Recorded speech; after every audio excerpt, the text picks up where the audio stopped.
आइए मित्रों, हमारे YouTube चैनल स्वाध्याय में आपका हार्दिक स्वागत, अभिनंदन। आज हम आपके लिए लेकर आए हैं भक्त के भगवान इस शीर्षक पर प्रेरणादायक ज्ञानवर्धक चर्चा। अगर आपने हमारे चैनल को लाइक और सब्सक्राइब नहीं किया है तो आपसे निवेदन है, कृपया चैनल को लाइक और सब्सक्राइब अवश्य करें। भक्त के भगवान विश्वमय है। भक्त उनको इच्छामय, ज्ञानमय, आनंदमय, प्रेममय, यहाँ तक कि सर्वमय मानकर अपने प्राणों को तृप्त करता है और अपार आनंद सागर में गोते लगाता है। भक्त के भगवान जल में, पवन में, मरु में, तरु में, फूल में, फल में सर्वत्र व्याप्त है।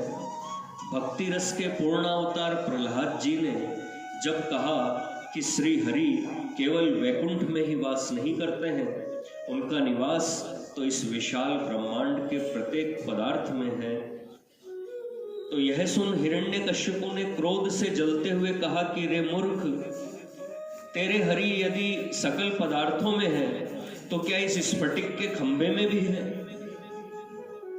प्रहलाद जी ने विनय पूर्वक मस्तक नवाकर उत्तर दिया, जगत के प्रत्येक परमाणु में जिनके चेतनांश की स्फूर्ति है, वह श्री हरि निसंदेह यहाँ भी है। प्रहलाद जी को दृढ़ विश्वास था कि हरि जगन्मय है।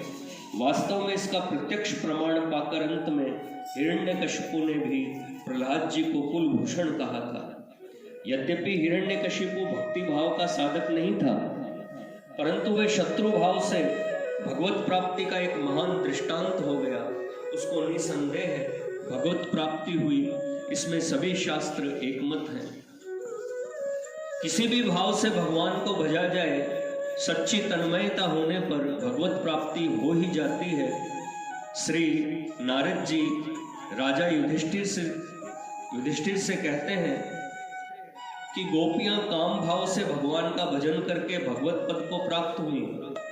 कंस ने भय से ध्यान करके तथा श्री कृष्ण द्वेषी शिशुपाल आदि राजाओं ने द्वेष भाव से चिंतन करके भगवान के चरणों में स्थान प्राप्त किया। यादव वंशी पुरुषों ने भगवान श्री कृष्ण को आत्मीय रूप से ग्रहण करके उनके चरणों में गति पाई। तुम भगवान को स्नेह करके ही उनके कृपा पात्र बने हो, एवं मैं भी भक्ति को साध कर ही श्री हरि के कृपा कण को पाने में समर्थ हुआ हूँ। श्री कृष्ण में चित्त लगाती हुई गोपियां उनको कांत संबोधन करती थी। वह भ्राता पुत्र का भाव प्रदर्शित नहीं करती थी। वह प्यारे श्री कृष्ण को प्राणनाथ कहकर ही अतुल सुख सागर में डूब जाती थी। श्री कृष्ण के उद्देश्य से अनिवेदित उनका कुछ नहीं था। गोपियों ने जान लिया था कि हमारे प्राणेश्वर ब्रजेश्वर श्री हरि इस विश्व ब्रह्मांड के सकल स्थान में विद्यमान है। वह जिधर देखती थी उधर ही श्री कृष्ण का दर्शन पाती थी। अतएव वे लज्जा करके कहाँ छिपती और भय मानकर कहाँ भाग कर जाती। 9 प्रकार की भक्ति में अंतिम लक्षण आत्मनिवेदन उनके हृदय में प्रकट हुआ था। उन्होंने संपद, विपद, सुख दुख, प्राण, मन, कुल, मान सभी श्री कृष्ण प्यारे के उद्देश्य से समर्पण कर दिया था। श्री कृष्ण के सुख दुख के अतिरिक्त उनको और कोई सुख दुख नहीं मालूम होता था।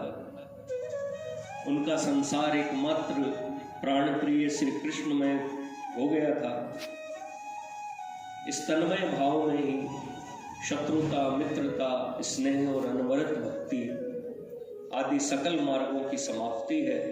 कंस ने भय से और शिशुपाल, हिरण्यकशिपु आदि ने द्वेष भाव से ही सकल स्थानों में हरि का दर्शन किया था। कंस बैठे हैं, देखा चारों ओर कृष्ण है। उठकर घर में गए, वहां भी देखा सर्वत्र कृष्ण है। घबराकर खड़े हो गए, तब भी देखा कि समस्त स्थानों में कृष्ण विराजमान है। विचरने में, संभाषण करने में, भोजन पान करने में, सर्वदा अंतःकरण में श्री कृष्ण की चिंता उदय होने के कारण कंस को मानो जगत ही श्री कृष्णमय प्रतीत होता था। यहाँ तन्मयता प्रकट रूप से विद्यमान है। शिशुपाल आदि के अंतःकरण में सर्वदा हरि को पराजय करने की वासना उदित रहती थी। अतः वे प्रतिक्षण शत्रु रूप से श्री कृष्ण का चिंतन करके उनमें तन्मय हुए थे। यादवों के आत्मीय ज्ञान और पांडवों के स्नेह ने वास्तव में भगवान को वश में किया था। पांडवों के दूत, सारथी आदि अनुगत्य को भगवान अपना भूषण समझते थे। भक्ति के विषय में नारद, शुक्ल, शांडिल्य, प्रहलाद, ध्रुव आदि अनेक उज्जवल दृष्टांत हैं। वे सब भगवान में भगवत भावना ही करते थे। भक्तगण पुत्र भाव, शत्रु भाव, सख्य भाव, कांत भाव और महिमा महिम परमेश्वर भाव आदि भिन्न भिन्न भावों से चित्त में चिंतन करके भगवान की चिंता में अनन्य अनुराग कर तन्मयता और परिणाम में तत्परता को प्राप्त हुए। साधन की रीति भिन्न भिन्न होने पर भी गति एक ही है। जगत में जितने भी पदार्थ हैं सब श्री भगवान की विभूति है। पति, पुत्र, मित्र, शत्रु आदि सभी भावों से भगवान की भक्ति हो सकती है। जो भक्त जिस भाव से भगवान को आत्मसमर्पण करता है, भगवान उसके सम्मुख उसी भाव से प्रकट होते हैं। भगवान की मूर्ति भक्त के भावानुसार ही प्रकट होती है। भक्त के मन में श्री कृष्ण होंगे तो सन्मुख भी श्री कृष्ण होंगे। मन में भगवती माँ दुर्गा होंगी तो सामने भी उसी का रूप दिखाई देगा। ऐसे ही श्वेत, कृष्ण, नील, रक्त आदि विविध वर्णों और द्विभुज, चतुर्भुज, दशभुज, मत्स्य, कूर्म, वाराह, नरसिंह, स्त्री, पुरुष आदि भिन्न भिन्न रूपों में भक्त अपने भगवान की भावना कर सकता है। अपने मनमाने आभूषणों से वह अपनी इच्छा अनुसार भगवान को सजा सकता है। श्वेत, नील आदि सभी भगवान की स्फूर्ति है। श्री राधा ने श्री कृष्ण से बिछुड़कर कितने ही कृष्ण वर्णों को मस्तक और हृदय में स्थान दिया था। जब किसी प्रकार भी उनकी प्रबल पिपासा दूर न हुई, तब जगन माता ने स्वयं ही श्री कृष्ण का वेश धारण कर सखियों के साथ रहस्य सजाया था। उद्धव जी श्री कृष्ण का वेश धरकर ही समय व्यतीत किया करते थे। भगवान के खोजने के लिए घर से निकलकर वन में जाने की भी आवश्यकता नहीं है। भक्त का मार्ग बड़ा सरल और स्वच्छ है। भक्त भगवान की महिमा की मधुरता से तृप्त होकर विषयी सा दिखने पर भी वास्तव में सन्यासी है। योग मार्ग के साधन यम, नियम, प्राणायाम आदि बड़े कष्ट साध्य हैं। यही दशा ज्ञान की है। उसमें विद्या चाहिए, बुद्धि चाहिए, और भी अनेक साधनों की आवश्यकता है। परंतु भक्ति का सोता योग ज्ञान, विज्ञान आदि सभी को अपने उदर में धारण किए हुए है।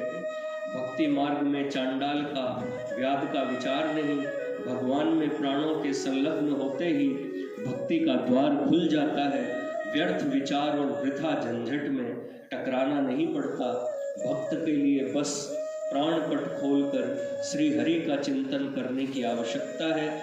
ऐसा करने से तुरंत प्रेमानंद प्रकट हो जाता है। जगत में दुर्लभ अमृत रस का पान करने से साधक की भव पिपासा शांत हो जाती है। फिर उस भक्त को मोक्ष पाने की भी इच्छा नहीं रहती।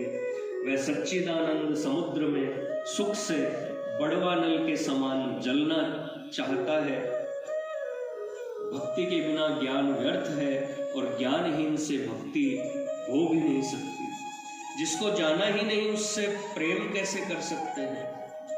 भक्त के भगवान किसी खास संप्रदाय का आदर नहीं करते।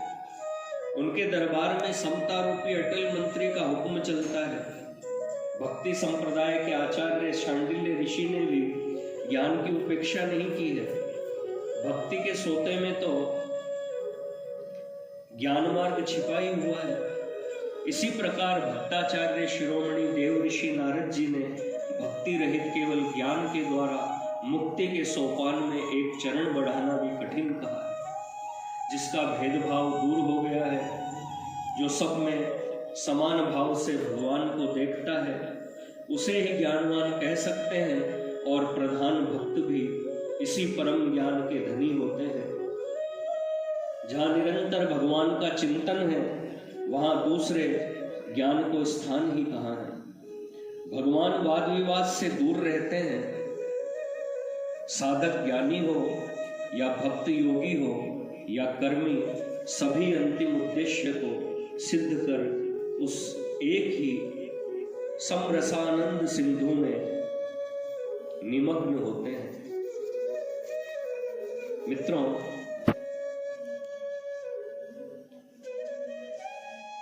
यह थी भक्त के भगवान इस शीर्षक से एक प्रेरणादायक ज्ञानवर्धक ज्ञान चर्चा। अगर आपको हमारा चैनल पसंद आए तो इसे लाइक और सब्सक्राइब अवश्य करें। धन्यवाद।